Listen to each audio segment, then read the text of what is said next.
जब हम लोगों ने काम शुरू किया तो उसमें आज लगभग 14 लाख से ज्यादा महिलाओं का पंचायती लेवल पर रिप्रेजेंटेशन है ऑन डिफरेंट लेवल्स। और ये एक कंटिन्यूअस प्रोसेस को, ग्रोथ को आगे बढ़ाने का काम किया है, सब लोगों के योगदान से हुआ। और एक लंबी जर्नी, अब जब लंबी जर्नी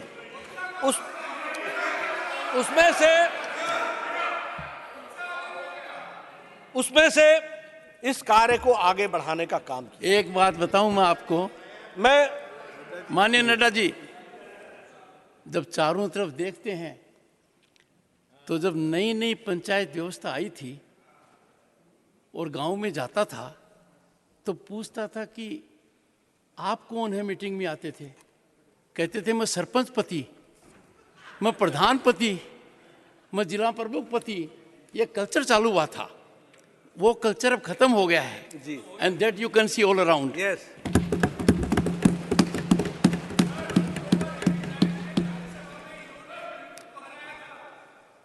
मैं यहां यह भी कहना चाहता हूं कि कुछ इस तरह की चर्चा भी हुई कि इस बिल को अभी से लागू कर दो। इस तरह की चर्चा भी हुई कि इसमें देरी क्यों। मैं यहां स्पष्ट करना चाहता हूं कि कुछ संवैधानिक व्यवस्थाएं होती हैं, कुछ संवैधानिक तरीके से कार्य करने का तरीका होता है।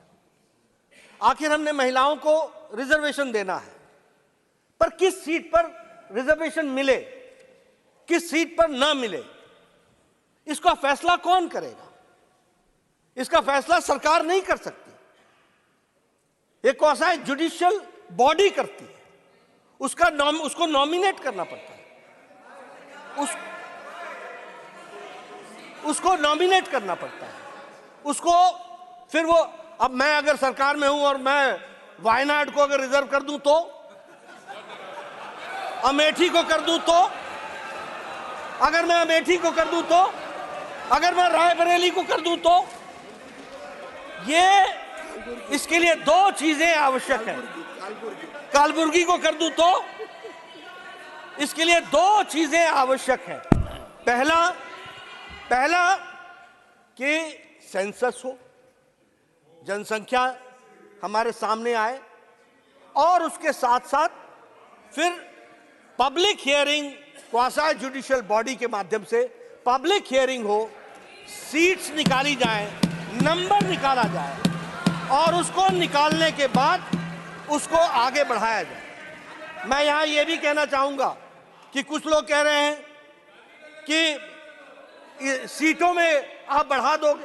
अरे सीटें अगर बढ़ेंगी तो 33% भी तो बढ़ करके आएगा। इतना तो सिंपल मैथमेटिक्स समझना चाहिए। 33% तो बढ़ी हुई सीटों का भी होगा, आपको उसमें भी स्थान मिलेगा। इसलिए नियम कानून से हम ये मानते हैं कि आज अगर आप बिल पास करते हो तो 2029 में महिला आरक्षित महिलाएं हमारी एमपी बन करके आ जाएंगी, ये बात पक्की है। लेकिन अगर आप आज पास नहीं करते हो तो 2029 में भी नहीं आना, यह भी तय है। इसको भी हमको समझ लेना चाहिए। इसलिए मैं, आप अपनी बात कहिएगा, मैं इसलिए if this is the way and if this is the only way and if this is the shortest way, this is the way जिस रास्ते से हमको जाने की आवश्यकता। हमारे आज भारतीय जनता पार्टी के दृष्टि से मैं आपके सामने ये बात कहना चाहूंगा कि honourable leader of the opposition wants to intervene for a minute, please. Sir खड़गे जी, प्लीज। क्या बोलना है इसका जवाब?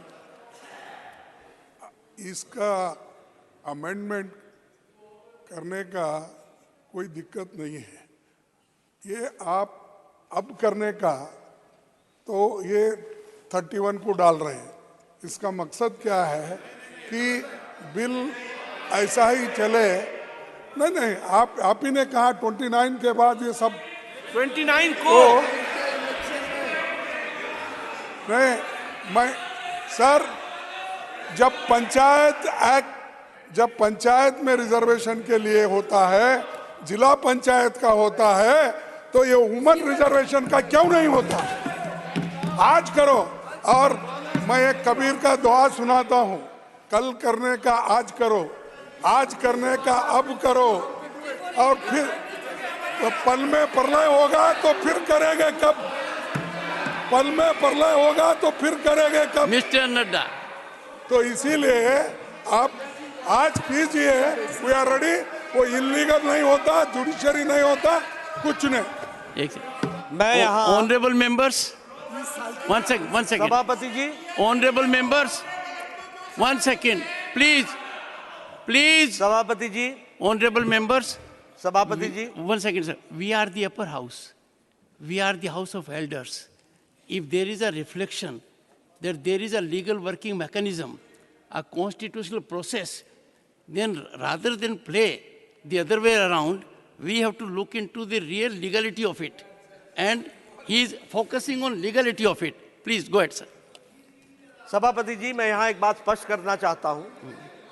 मैं यहाँ स्पष्ट करना चाहता हूँ, भारतीय जनता पार्टी का इंटेंशन कोई अपने आप को स्कोर करने का नहीं है, कोई पॉलिटिकल एडवांटेज लेने का नहीं है।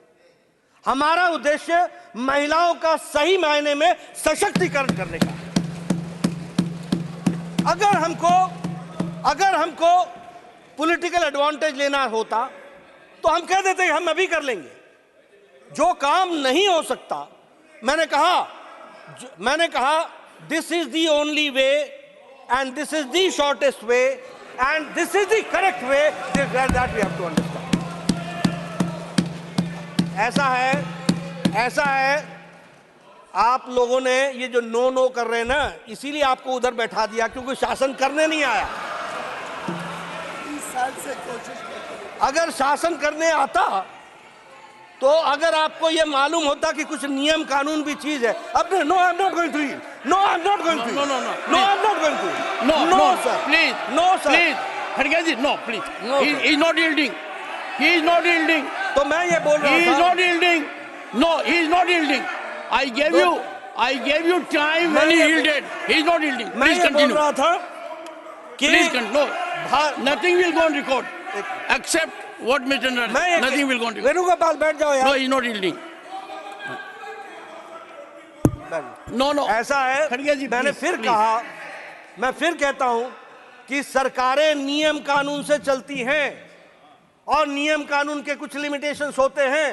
हम जो मोदी जी जो काम करते हैं वो पक्का काम करते हैं, कच्चा नहीं करते, और इसीलिए पक्के तरीके से महिलाओं का सशक्तिकरण किया जा रहा है। मैं फिर आपसे बोलूंगा, मैं यहां यह बताना चाहता हूं कि भारतीय जनता पार्टी के अध्यक्ष के रूप में मैं यहां यह भी स्पष्ट करना चाहता हूं कि भारतीय जनता पार्टी हमेशा महिलाओं को स्थान देने में हमेशा अग्रसर रही है। आज अगर लोकसभा में हमारे 42 एमपी हैं, राज्यसभा में 14 एमपी हैं, हमारे सेंट्रल मिनिस्टर्स 10 महिलाएं हैं, और हमारे यहां हम पहली पार्टी हैं और अकेली पार्टी हैं जो संवैधानिक तौर पर 33% आरक्षण महिलाओं को देते हैं हर समिति में। Every committee, right from national committee to the booth committee, in every committee 33% women representation होता है। और हम सबको मालूम है कि मोदी जी के नेतृत्व में first foreign minister madam Sushma Swaraj, first finance minister Nirmala Sitharaman ji, first defence minister हमारी निर्मला सीतारमन जी, और first women member in the cabinet committee on security, इसमें भी फर्स्ट विमेन मंत्री। यानी हम लोगों ने, प्रधानमंत्री जी ने किस तरीके से महिलाओं का सशक्तिकरण किया है, यह बात हमारे सामने में आती है।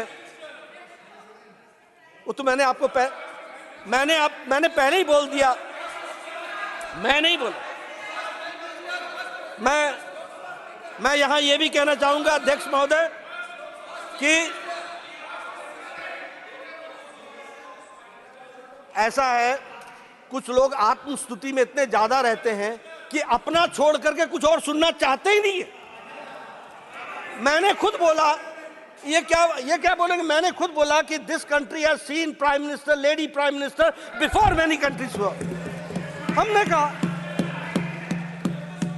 देश और दुनिया की हर बड़ी खबर के लिए सब्सक्राइब करें नवतेज टीवी और पल पल के अपडेट्स के लिए बेल आइकन को दबाना ना भूलें, क्योंकि आपकी खबरों का भरोसेमंद साथी है नवतेज टीवी।